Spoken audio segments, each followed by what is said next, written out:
Hello friends, welcome two माय YouTube channel. तो आप लोग कैसे हैं? उम्मीद करती हूँ बहुत अच्छे होंगे। तो आज मैं आप सबके लिए बहुत ही मज़ेदार गारी गीत लेके आई हूँ और आप लोग वीडियो को फुल वॉच कीजिएगा और गीत का आनंद लीजिए। गारी गीत है तो आप लोग वीडियो को फुल देखिएगा और गीत का आनंद लीजिए। गीत कैसा लगा ये कमेंट करके ज़रूर बताइएगा। बिछी डोल गई बीचे अंगनवा में, बिछी डोल गई बीच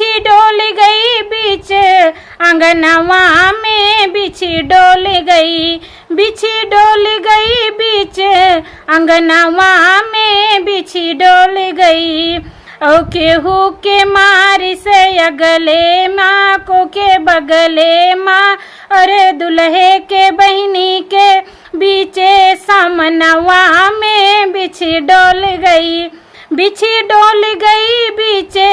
अंगनवा में, बिछी डोल गई बीचे अंगनवा में, बिछी डोल गई। ओ केहू के मारी से अगले माँ को के बगले माँ, और समधी के बहिनी के बीचे जो बनवा में, बिछी डोल गई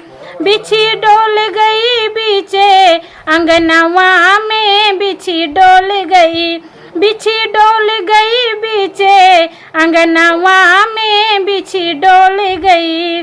और केहू के मारी से अगले से को के बगले से, और बरतियन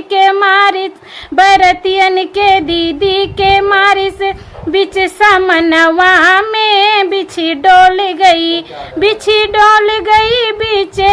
अंगनवा में, बिछी डोल गई बीचे अंगनवा में, बिछी डोल गई।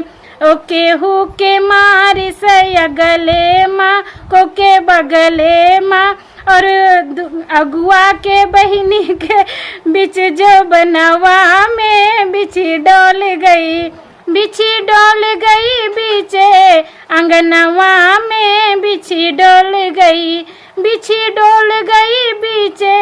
अंगनवा में, बिछी डोल गई।